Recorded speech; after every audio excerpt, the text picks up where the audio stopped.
Hello everyone, welcome to the video. Please like and subscribe. Also, check out the author in the description. With that, let's begin. Chapter 4, Dark Ages, 3rd POV. Roughly a year has passed since Izuku's death, and he's been hard at work learning everything and anything that he could from all of the combat instructors and other training instructors that the government provided him. Izuku was strengthening his overall abilities in anything he could, but he was also practicing his stealth and assassination techniques. His goal was to operate and become the ruler of the night for the most part. He would operate during the day sometimes, but his main focus would always be during the night since he didn't want people to get a visual on him all of the time. However, while Izuku was doing all of this training, the world was not calm and peaceful. Instead, it was chaotic, just as they predict. All for One had gained control in the year's time of almost all of the quirked factions and was pushing forward in his plans. All for One had been spotted at a large meeting of top leaders of all of the quirk groups, and they discovered the plans. All for One had aimed to take control of the government within the next half year. How was he going to do this? Simple really, he was planning to lead a violent overtaking and occupy all of the main government buildings. He would also have his forces occupy military installations, which would reduce the capabilities of the government to respond with military forces.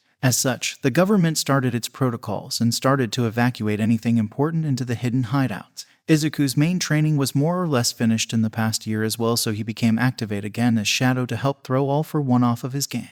You can say it worked as well, since Izuku could see the pure rage on his father's face when he saw someone wearing the same outfit and mask that Izuku himself wore. All for One went ballistic and ended up damaging his own base and some of his own men due to his rage. Izuku had infiltrated the base that they knew All for One was currently at, since it also houses some of the supplies that they were going to use for the overthrowing of the government. Izuku had gone with the goal of destroying as much as he could by setting some explosives, but he never got the chance to, since he was halfway into the base when All for One spotted him when he came around a corner. Now you might be asking, why doesn't Izuku just keep his quirk on that masks his presence all the time? Well, that quirk also requires him to hold his breath, which makes it good for short distances but not long drawn-out fights. Izuku has to control his breathing so he doesn't make himself lightheaded and take deep breaths and drop the quirk before he turns it back on. However, All for One entered the hallway right after Izuku had dropped it to breathe. All for One was stunned and Izuku cursed himself and bolted, but All for One did Izuku's job for him as he activated some large wind blast quirk and ended up setting off all the bombs he had already set but couldn't link up. This caused the explosions to go off, but the wind blast also did a fair amount of damage to the base as well. All for One had tried to chase after Izuku, and Izuku just kept running from his father throughout the base, which All for One kept throwing attacks, which just resulted in even more damage. Soon though, Izuku escaped out of the base since he knew it wasn't the right time to fight his father, since he was alone right now instead of a base filled with a large number of criminals. Izuku soon arrived back at his hideout and started a conference call with the Emperor, the Prime Minister, and the Commission's President. They asked for an update on how the mission went since he was back before he was scheduled to be. I ran into All for One, so I didn't get to finish planting the bombs, Izuku said, and they assumed it was a failure, but Izuku corrected it. I was correct in that wearing this outfit and mask would set my father off. He acted out of anger and attacked, which triggered the bombs to go off, destroying the portions they were set up in. I didn't get all bombs set, but at least half were set. Then he also chased me throughout the base a bit and kept attacking, which caused more damage. It's unknown of how much of their resources are lost, but they without a doubt lost some and received some injured people due to him, Izuku stated, and that made them all happy. Hopefully, it would buy them a bit more time on evacuating important documents and people into the hideouts. They were also gathering more of their forces in locations to push back against All for One. They were more or less resigned to losing official control of the country so that they could focus on the counterattack with their army. As they thought, it happened. All for One took control of the country. However, it didn't happen as soon as he planned. Due to the attack that Izuku did and the damage, All for One caused his plans got delayed by about 4 months, which allowed the government even more time to gather their military force and private citizens that volunteered to join the forces. They also had the increasing numbers of heroes at their side as well. As such, the government was gathering a large force in one area and were planning to retake the capital and control of the government. It was scheduled to happen at the end of the year, which was in about 4 months. As such, Izuku took the opportunity of all the people being gathered together and was copying quirks left and right. He did find quite a few quirks that were interesting and some that were useful. He also found a quirk that would be really useful for him in the future. This quirk he dubbed Animorph, since it would allow him to change his appearance to anyone he has seen before. This combined with all of his other quirks would be useful for him to hide for the rest of time since he can't die. There were some other useful quirks that he found amongst the heroes, army, and civilians, while the rest he didn't have direct use for at the moment. Izuku was also happy that some quirkless people were heroes as well. They were using some tools and gear from the military in their fights to stand up against quirked users, but nonetheless, it was good to see people uniting. Izuku finished his rounds of copying quirks that he did every single day and decided to head into the bunker for the upcoming meeting. The time was getting closer and closer to the day that they would launch their assault on the capital and retake control of the nation and force All for One into hiding. The overall plan was to overwhelm All for One force and force him to retreat into the underworld. They would also arrest anyone they could and start implementing laws that would appease the opposing forces so that they had no reason to fight anymore, which would weaken All for One's power. As Izuku entered the room, he noticed someone. It was his uncle. Izuku tensed up at that and was glad he had used his Animorph's quirk that he gained a few days ago to change his appearance, or he would have just outed himself. His uncle looked at him and had an odd look on his face. He moved over to Izuku and started to talk. "I'm sorry, but have we met before? For some reason you feel familiar to me," asked Izuku's uncle, and Izuku just said that they haven't met before and he likely just has that type of face. Kenneth Shigaraki accepted the answer and decided to back off, but did give glances to Izuku every once in a while. Then Izuku noticed something. His uncle's quirk wasn't as bright as before. Instead, it appeared in someone else from the main hero group that his uncle ran with. Izuku was confused about how that happened and started to look into the quirk itself. Izuku doesn't have to take a quirk to get information on it, but it takes much longer to get the information without copying. Izuku was shocked at what he saw. It was indeed his uncle's quirk. It had transferred by itself via DNA. It appears that the quirk that his uncle had before allowed it to transfer itself at his will. Izuku decided to talk to his uncle under the disguise of a quirk user with a quirk that allowed him to read other quirks. After the meeting came to an end, Izuku approached his uncle and the group with him. "Excuse me, sir," Izuku called out, and his uncle turned around and saw it was Izuku from before, but they never introduced themselves. "My name is Kath and I have a unique quirk that allows me to read information about other quirks. I read some interesting things about the quirk inside of you and another gentleman in your group. Could I talk to you two for a few moments in private?" Izuku asked, and his uncle agreed, and all three men walked into a private room. Izuku then explained what he read and understood of the quirk to his uncle, and his uncle's eyes widened at that information. "So, it seems I did have a quirk after all before my brother All for One forced one onto me." "Interesting," Kenneth said. Izuku asked how he transferred it to his friend since it only goes via DNA, and from what he can see is willing it to go. His uncle blushed hard and so did the other man. After a few seconds, Izuku got the hint and started to cough because he choked on the air in his surprise. "I think I got the idea," Izuku said, and his uncle said it was a kiss and not anything else. However, he did explain that he had a desire that he wished it could be put to good use since his body was weak and couldn't hold much strength like his lover could. As such, that is how it met the requirements to be transferred. Izuku then explained that information to them and they nodded their heads. Soon, they decided on a new name for the quirk and his uncle spoke the name. "It will be the opposing force to All for One. It will be called One for All, and it will be passed down user to user to keep All for One at bay until one day we become strong enough to defeat him," Kenneth Shigaraki stated. Izuku nodded his head and filed this information away. He was glad that the second user of the quirk belonged to their side and warned them to be careful of who they pass it to in the future and to be mindful of keeping it under warps. They agreed, and soon the conversation came to an end. Izuku was glad that there would be a new quirk that could directly oppose his father since he didn't want to give away the knowledge of him having an enhanced version of All for One to his father. Soon Izuku arrived at his room and sat down to relax. The battle would happen soon and it was only a matter of time now. Izuku had also planned to let Shadow die in this battle if they were able to push All for One out of power and regain control. He then would go under different hero names and act in the shadows while using his shadow hero name only once in a while when he really needed it. Izuku sighed as he went to sleep and just let the darkness consume him. The remaining days passed and now it was time for the battle. Everyone was currently in a convoy of military trucks heading straight for the capital city of Tokyo. And as they got closer, they were met with resistance from All for One force, but the military was able to push through them easily with the help of the heroes and Shadow. Kenneth was shocked to see the Shadow outfit and tried to get close to the individual, but they kept disappearing, which bugged him. It was just like how his nephew moved around. He would come back to it later though. He promised himself that, after about half a day of pushing through the enemy lines, they arrived at the capital. It was there that they found All for One waiting on the steps of the National Assembly. He looked towards the incoming forces and saw his brother and smirked. He then pointed towards the government forces and everyone charged at them. This turned into an all-out battle. Everyone was doing everything they could and Kenneth Shigaraki jumped over everyone and went and fought his brother. "Why do you continue to oppose me, brother? We could join forces and rule it all," All for One said with anger in his voice. Kenneth just shook his head. "When you first started, you wanted better rights and peaceful means to help the quirked people, but look at you now. You are on a path to become a tyrant, a cold-blooded ruler," Kenneth yelled as he clashed with his older brother. They continued to fight as Izuku made his way closer to the fight. Izuku knew his uncle was no match for his father due to the overwhelming strength he possessed, and Izuku was right.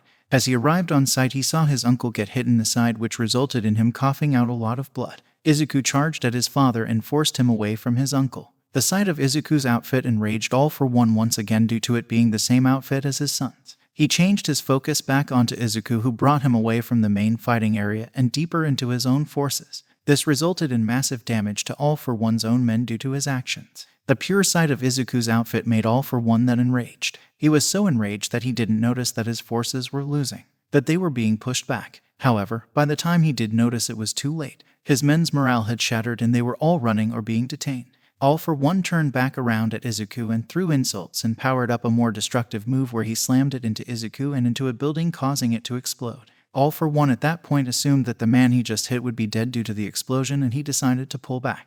Even though All For One was strong, he was not strong enough to take on all of the government forces by himself. He would need far more time to gain a lot of quirks to do that. At that moment, he decided to find quirks that would extend his life and his healing abilities, so he would be able to make this a war of attraction instead of decisive victories. With All For One gone, Izuku came out of the rumble on another side of the building and used his quirk to change his appearance into one of the government soldiers and used it to get back to where his uncle was at. He also used presence concealment so no other soldiers stopped him. He figured out that his uncle was in a medical tent being taken care of. He also found the heroes that his uncle and he always worked with. Izuku walked up to his uncle's lover and asked him how Kenneth Shigaraki was, and Izuku's heart broke at the news. He wasn't going to make it. They would be allowed within the tent any second to say final goodbyes. Izuku stayed around since he wanted to talk to his uncle one more time. There was also the fact that Izuku planned to reveal himself to his uncle and the now second user. The fact that One For All was around now changed some of his plans on staying away from them. They were all allowed in the tent, and the people were confused about why the soldier went in. After a few minutes, Kenneth asked who Izuku was. Izuku asked for everyone else to step out except for the second user, and Kenneth had them leave since they already said their goodbye.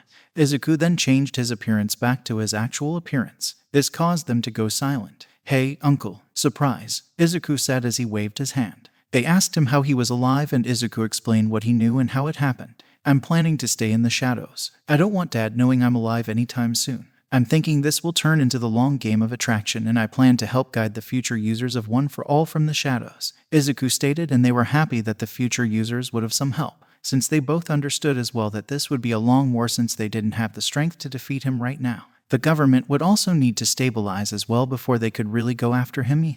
When you tell the new users about One For All, tell them about a hidden guide that will help them from time to time. However, I don't want my name, face, or connection to All For One known. I will just be acting in support in the shadows as I gain strength as well and counter Father's operations throughout the nation and world, since I doubt he will stay local the entire time," Izuku stated. They understood his request since Izuku would be living for all eternity as far as they knew. Izuku deserved to enjoy his peace when he doesn't need to fight, since this was going to be a war for centuries and it wouldn't be fair to ask him to fight 24/7. He would also help the users without really approaching them by providing them resources anonymously and help whenever he finds them in trouble. Soon, Izuku changed his appearance again and the others were allowed back in.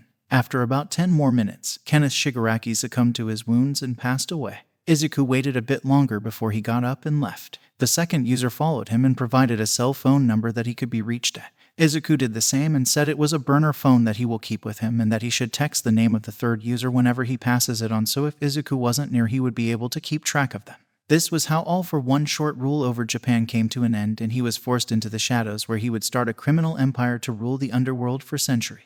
Real name: Izuku Midoriya. Ollie's Shadow. Occupations: underground hero and leader of Shadow Guard. Known quirks: color change. Allows the user to change their eye and hair color at their will. This quirk was combined from two individual quirks that Izuku had found that was called Eye Changer and Hair Changer. Hair growth. This allows the user to grow their individual hair across their body. It does not allow him to change the hairstyle, but that can be done via other products. It doesn't allow them to shorten either and only grow it. Anamorphs. This provides the user the ability to change their appearance into anyone they have seen before. As such, Izuku uses this to change his overall appearance and then use the other appearance-changing quirks to make changes in eye or hair color so that he isn't mistaken for that said individual. He uses this to hide over the centuries since his main body is stuck at the age of 28 of when he died.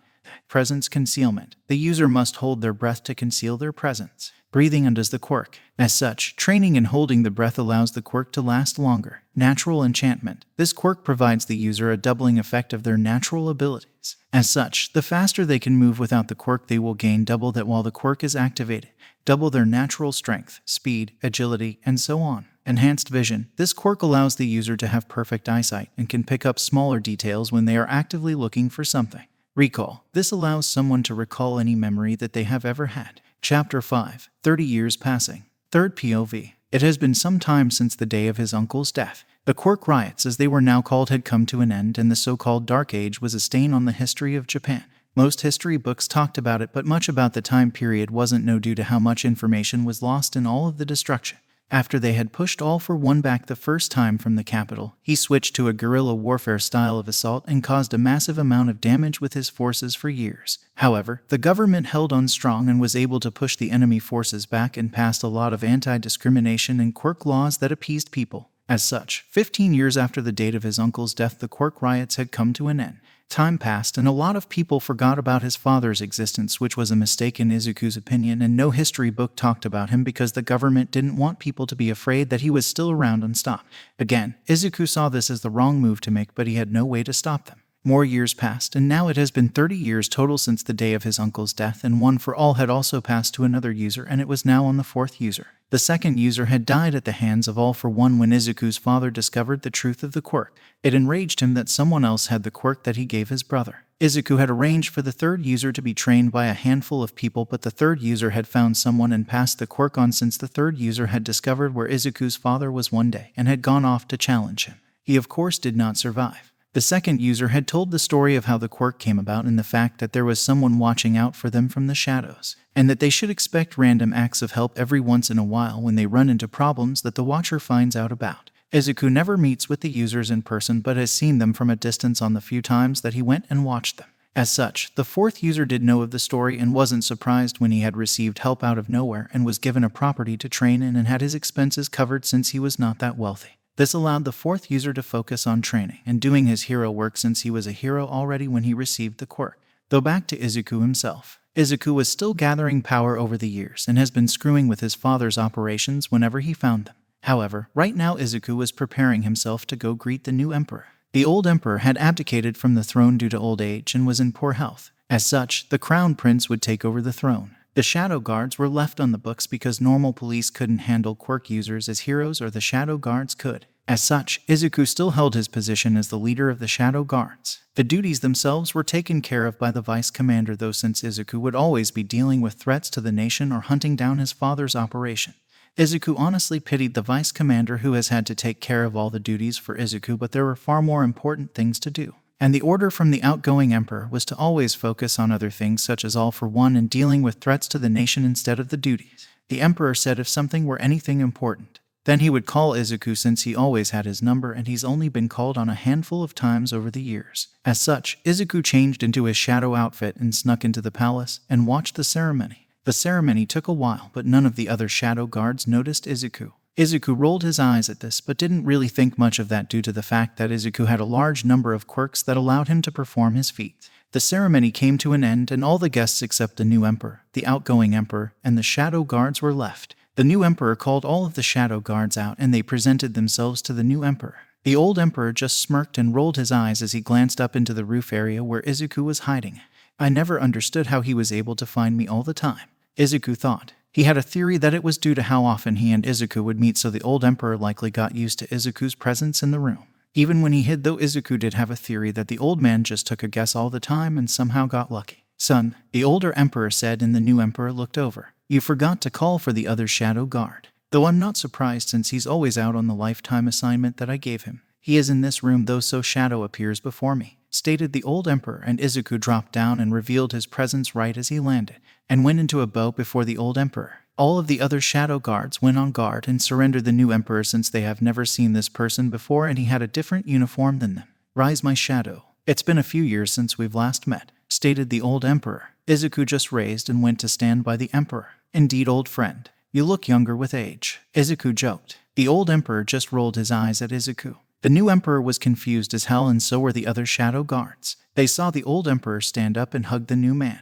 How cruel. Joking about age should be off limits to you who is immortal. stated the old emperor.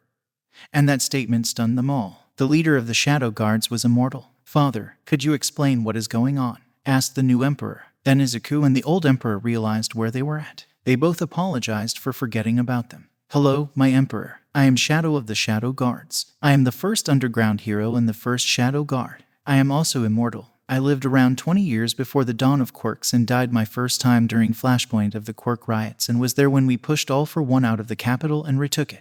After that, we faked my death so I could operate behind the scenes and screw with any operations that I come across of All for One and deal with any threats to the nation as I find them, Izuku said with a bow. The new emperor said he could rise and Izuku did. The old emperor instructed the Shadow Guards to leave them so they could talk. Izuku did stop the vice commander before he left though. Vice Commander, I apologize for you taking and doing all my duties since I'm always running around the nation or in foreign countries dealing with threats, Izuku said as he bowed his head. The Vice Commander waved it off and said it was fine since when Izuku isn't around he's the one in charge anyway so it didn't really matter to him. Izuku just chuckled at that. I promise I will stay out of your way for the most part. The only time I ever foresee myself overruling any decision you make is if I have a strong reason for it, which I promise I will always explain to you. Otherwise, you won't have to worry about dealing with me. Just act like you always have as the leader of the Shadow Guards, Izuku stated. The Vice Commander nodded his head and left the room. Soon it was just the old emperor, the new emperor, and Izuku. The old emperor told the new one where to retrieve a scroll and the value using the royal ring.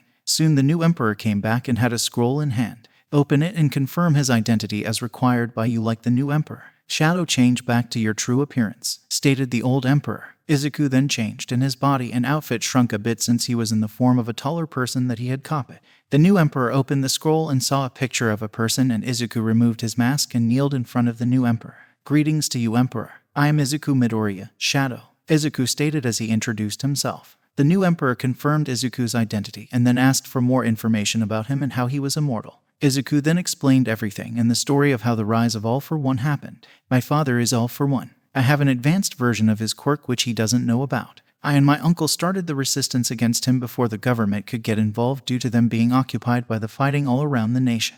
We were the first vigilantes of Japan and were the first heroes as well. I was the first underground hero when they recognized us as heroes and started to focus on my father and stopping him. Unlike my father, I can copy quirks and leave the individual with their quirk itself so no one ever notices.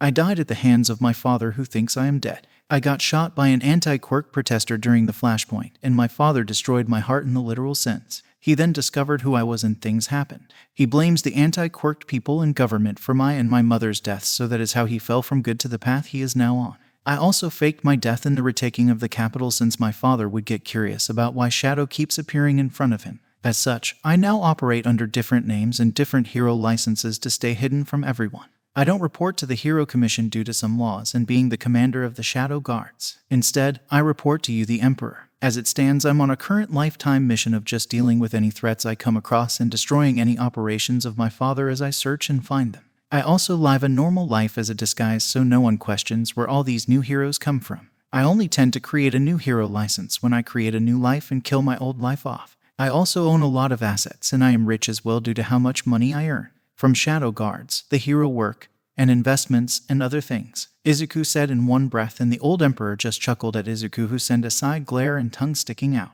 You two act like children, the new emperor said. Both Izuku and the old emperor rolled their eyes. Comes with the age. You will act just like us when you're as old as us. Anyway, any questions, my emperor? Izuku asked. The new emperor thought for a while but shook his head no. I got none as it stands. I will keep you on the mission my father assigned you since it will be good to keep someone following All for One's movement since he will always be a threat to the nation. Do you need anything of us? The emperor asked. Izuku thought and nodded his head. I had intended to ask this of your father, but I never made my way back to the palace until now. I want to open a hero school. Currently, people have been issued licenses as they were former vigilantes, and there are small schools that are starting to train heroes. I want to open a school as well and lead it for some time. I want to turn it into the nation's best hero school to start producing better standards of heroes and better trained ones. This way we can move away from just issuing vigilantes licenses and ensure people have proper experience and training, Izuku stated. The three of them talked for a while and soon they came to an agreement.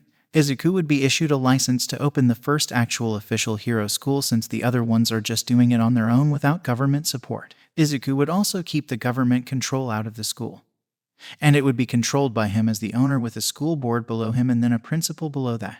This way, when the first principal dies, the owner, who would still be Izuku, could still maintain control from the shadows via other means, which will be written into the founding documents and won't be able to be changed without the owner's family approval, which would only be Izuku in reality. As such, this was how the first official hero school was going to be open. It was going to be called UA High School. The school would have a department for heroes, general education, support, and management. This way they would hit all the functions of the hero needs and general population needs as well. Heroes for society, general education for general jobs in the world, support for creating support for heroes and others, and management to run the hero agencies as staff and going into other businesses as well. Izuku was asked how he was planning to fund the school since he didn't want direct government involvement, which meant not a lot of government funding. Izuku rubbed his neck and the emperors glared at him and asked what he did. "Hey, I didn't do anything. It's just that I take out my father's operations and other villains' operations when I come across them. That does include finding a lot of money and assets sometimes, which I've stored in my accounts, which have grown quite a lot over the years and just keep growing as I get more assets from my raids. I plan to just fund the school myself with the assets. You never gave me any guidelines on what to do with any of the assets or money that I find during my missions, so I just kept them and built a large wealth. I've invested a lot in businesses, properties, schools, and many other things. I also donate a lot to some of the local areas where I find the assets to help them regrow," Izuku stated, and the old emperor smacked his head. He indeed never gave Izuku directions on what to do with the stuff he finds. He just told him to deal with anything as he saw fit. "Fine, keep doing as you wish. It turns out into a good idea since you can fund the school with it all as well," stated the new emperor. The old one just shook his head. They did ask him how much he had, and well, Izuku was quite rich. He had around $460 billion. Not all of it was liquid, but he invested nearly all of the money he did keep from the missions heavily in a lot of properties and small businesses that grew over the years, 30 years since his uncle's death. As such, he became a major stakeholder in a large number of thriving companies and had rental income from all of his properties. He also had investments in foreign markets as well to diversify himself. As such, Izuku was one of the richest people in the world. Through some of it was run through different companies that were really hard to trace back to him. They talked a bit more about the plans when the old emperor said he was going to retire himself to his home. "Goodbye, my old friend. I will try to make more trips back to the palace in the next few years so we can talk more before your time comes," Izuku stated. The old emperor nodded his head and gave his old friend a sad smile. "I pity to Izuku. You must watch me and everyone else go, yet you will never be granted relief," the old emperor stated as he walked away. "Indeed, I won't ever be," Izuku mumbled back with a sad smile. Izuku enjoyed his eternal life as it stood, but he knew that one day he would come to regret and hate it with a burning passion. That is the curse of the immortal. Soon it was just the new emperor and Izuku. Izuku looked at the new emperor and spoke. "I will let you decide how we shall act with each other. As you have seen, me and your father became close friends. If you wish for us to become close, then we can. If you wish me to be distant, I shall. I am immortal and time is just a blink of an eye for me, unlike it is for you. So how will you direct me, my emperor?" Izuku asked as he kneeled and bowed his head. The new emperor was shocked and stunned. It was a 180 of Izuku personality from when his father was in the room. The emperor sat there and thought. He remembered the stories from his younger days when his father would talk about his loyal guard. The guard stayed in the shadows and protected the nation from so many threats without anyone realizing it or him ever getting recognition for it. The young emperor always thought his father was talking about the shadow guards themselves, but he now realized his father was likely talking about Izuku Midoriya Aka Shadow instead. "I want you to treat me as you treated my father. I don't want a cold and emotionless guard. I want the loyalty you gave my father. I want to trust you with my life and you to trust me with your life," stated the young emperor. Izuku smirked and stood up. "As you wish, Takato. Now want me to sneak you out of the palace like your father always had me do?" Izuku asked with a smirk. Emperor Takato coughed and was shocked. He was shocked that his father would do such a thing. Shocked that he would do that. "Yeah, your father was a rule breaker like no other when we were younger," Izuku said. The emperor just shook his head and sighed. "No, I got too much work to do," he said. Izuku nodded his head. "You have my number if you need me for anything important or if you just want to escape the palace one day. Do note I might not be close or I might be in another country, so any requests might be several days out, so plan carefully if you ever need me. If it's an emergency, I will always rush back as fast as I can. Though if you don't need me today, I should go start my plans for setting up the school," Izuku stated as he stood up. The young emperor thanked him and waved him goodbye as Izuku went off to start planning for the start of the UA Hero School. Chapter 6, Hero School and Life. Third POV. Izuku Midoriya was a man that has seen many things in his immortal life. One thing he didn't think he would see was idiot children do so much stupid shit. It's been about 30 years since Izuku had started up the UA high school, and god people can be stupid with their quirks. It feels like every other day Izuku finds some student that thinks it's cool to use their quirk for whatever they want. As such, UA ends up kicking out an average of 5 students every month under Izuku's leadership. The school board tried to complain, but Izuku was the owner of the school and could do as he wishes. Izuku loved to see the faces of pain on their faces when he kicked people out. Izuku put in place many policies that were zero tolerance. Things like bullying, assault, high profiles of crimes, or past actions were all taken and reviewed. UA wanted the best of the best, and if you didn't shape up, then you would be shipped out. There was no if, whats, or buts about it under Izuku leadership. Outside of the school, Izuku has kept up to date with the users of One for All. Izuku learned that the 4th user had found the 5th user and was preparing them to get the quirk in the next handful of years since the power has started to grow a bit. The 4th user has held onto the quirk for quite a few years. With the 30 years that he's been running the school, it has now been 60 years total since his uncle's death. The 4th user so far has been the longest holder of One for All since his uncle transferred it without knowing he did, and the 2nd user died not that many years after his uncle. The 3rd user held it for quite a few years, but was foolish in Izuku's opinion when he decided to challenge All for One. At least, the 4th user had taken Izuku's suggestion when Izuku sent and didn't go off fighting All for One even when he found the next user, since it was foolish to leave the new user alone without the master to train them better. As such, Izuku was standing on a hill with binoculars in his hand as he was looking far off as the 4th user was currently training the 5th user to prepare their body for One for All. Izuku had warned the 4th user to train the 5th user's body before passing it on to ensure they could use as much power as possible, since Izuku had the feeling as the power grew that it would take more control and muscle to be able to control it. After watching them for a bit longer, Izuku decided to get up and go do some other things. He had received a mission request from the Emperor and would need to go to the palace to get the details. Izuku and Emperor Takato have gotten just as close as Izuku did with his father. Izuku was always sad thinking of the previous emperor. He ended up passing away roughly 10 years ago, and Izuku had attended the private funeral instead of the public one since Takato had invited him due to how close they were. Izuku remembered being so silent that day. The previous emperor was the only other person that Izuku personally knew that was from the Dark Ages that had lived it with him. Everyone else was born young or at the very end of it, or were very old and had no connection to Izuku and had no idea of the true dangers of those times. Those older people knew of the riots and death but didn't know how dangerous All for One was and how the government had lost control of the nation. Most of that information was wiped clean from public knowledge. As such, the only person that truly knows everything else was the current Emperor Takato. Not even those in the commission really knew, since most of them were younger or new and didn't have knowledge of what went on.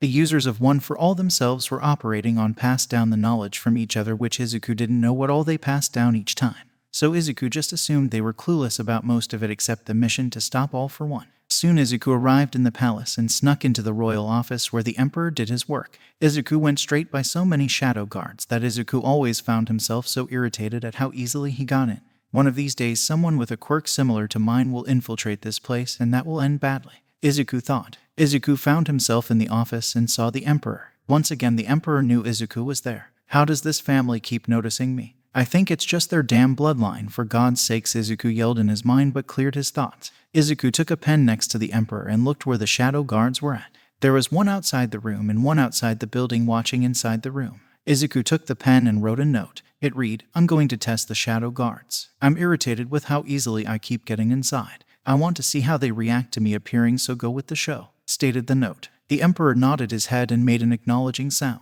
Izuku slipped back out the door that was left lightly opened already and made himself appear. He ran into the office and took out a knife and put it to the emperor's throat, and soon the room was flooded with shadow guards after the one outside signaled everyone over a comms link. Soon the vice commander arrived and looked at the intruder and took control of the situation. This vice commander wasn't the old one. That individual had retired from service a few years back, and this was the new vice commander. "Let the emperor go and you will be spared with your life," stated the vice commander. Izuku smirked. "Oh, what if I was sent in here as a suicide attacker? My life wouldn't matter regardless." "What now, vice commander?" Izuku asked, and the man tensed. The guards all looked tense. They screwed up and somehow allowed an intruder to get this far into the palace. Soon the emperor had enough and waved his hand, which stopped the show. Izuku pulled back the knife and put it away. "As you wish, my emperor," Izuku said with a bow. The emperor just took his seat and everyone was confused. "Wow, they didn't even try to grab me when I let go," Izuku muttered, and they all broke out of their shock and went to move, but the emperor spoke up and told them to stay where they were. "So, let's review how badly that went. No one noticed him enter the building, which I can't honestly blame you since no one generally does. But how you all reacted during and after is the biggest problem. Vice Commander, start an intense training to ensure everyone is up to a higher standard. Also, everyone, I am pleased to introduce you to the Shadow Guard Commander, stated Emperor Takato. All of the Shadow Guard's eyes widened at that statement.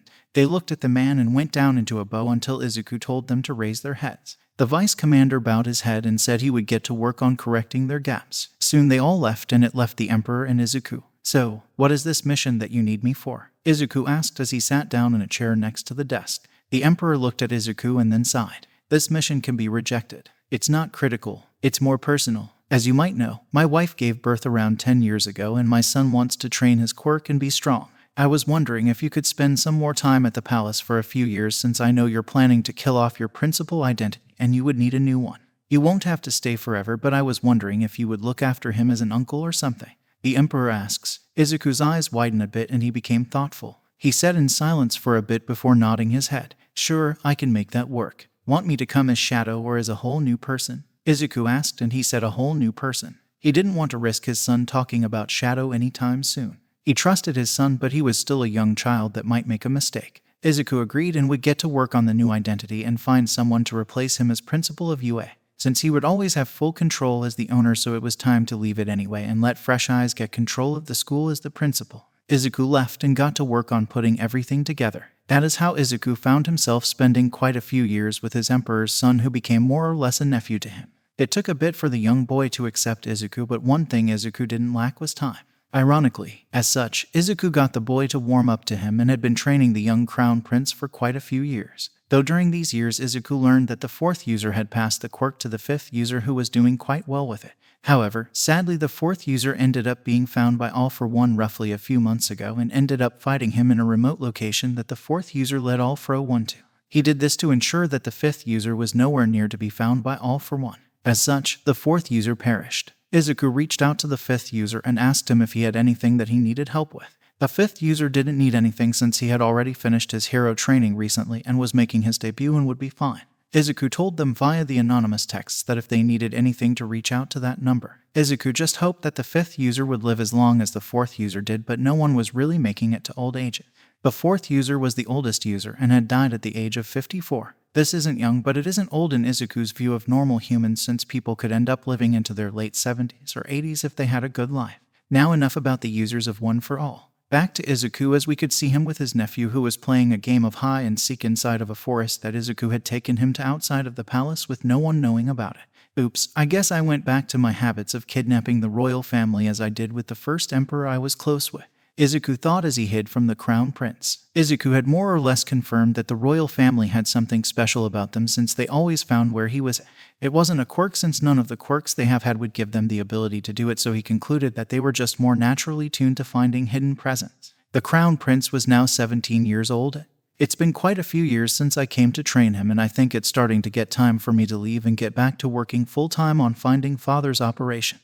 I've only found a few over the years as I've been busy with this, thought Izuku as he got found by the crown prince. After another hour or so, they went back to the palace where the Shadow Guards were looking for the crown prince. They saw Izuku and the prince and asked where they were. They both just said the library, and the guards didn't look convinced but had no evidence to prove otherwise. Soon they made it to the emperor's office and Izuku knocked on the door. They were called in and Izuku took a seat without bowing with shock. The prince Izuku always bowed. I see you've decided to leave now, asked the emperor, and the crown prince was confused. Indeed, young Taka is old and skillful enough. I've been lacking in my main job and I think it's time for me to return to doing it.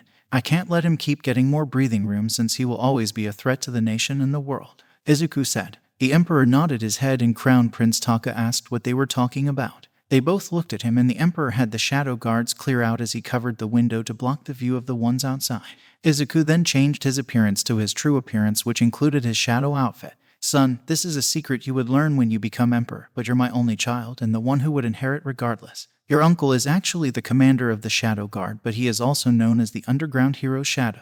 He is immortal and he is around 100 years old now. He served the royal family since the dawn of quirks and will become your most trusted aide when you take my position.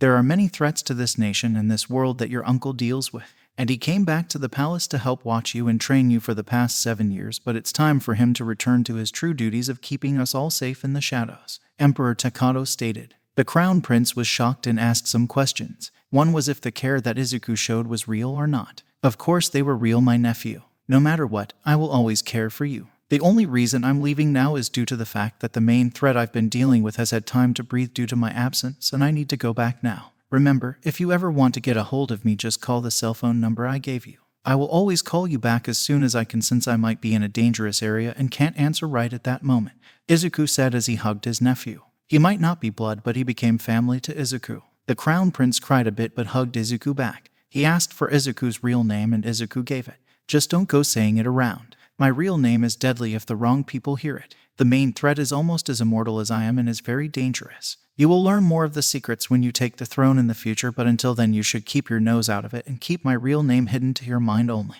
Do you understand?" Izuku asked, and the Crown Prince did. Soon they talked a bit more before Izuku decided when he would leave. "God, 5 more years and I will be 100 years old. Life sure has gone quickly since it's been 67 years since Uncle's death," Izuku thought as he sat in his room in the palace. Soon Izuku left the palace and got back to his work on screwing with his father's operations. After a few years of searching, Izuku had ended up finding a large number of operations and started to raid them left and right. He set up a lot of operations over the years I was away. Though, this just means more money and assets for me to take away from him, Izuku thought. Izuku finished destroying a building and sending his report to the Emperor, since the Emperor wanted more details of when Izuku was hitting all for one places. They were keeping more accurate tracks of where his bases were and when, so they could figure out if he was setting shop up in certain areas more than others. So they could hopefully find him and try to send the military in to end him, but every time they get close he ends up disappearing. Izuku also did keep a close eye on the workings of his hero school and found out that it was doing quite well and was ranked one of the better schools in Japan for heroics. Izuku's 100th birthday came and the Emperor and the Crown Prince celebrated it with him. Izuku appreciated it and thanked them for celebrating it, since it had been a long time since he last celebrated his birthday. Izuku found no real need in the past due to only a rare few knowing his actual birthday. As such, it was long forgotten. 100th yay that I've been alive, uncle. I wonder how you are doing, Izuku thought as he sat in the Emperor's office with the Emperor and Crown Prince eating cupcakes. Though it was Izuku's 100th birthday, it has only been 72 years since Izuku's uncle's death. And with that, I'll see you all in the next part. Take care and bye-bye.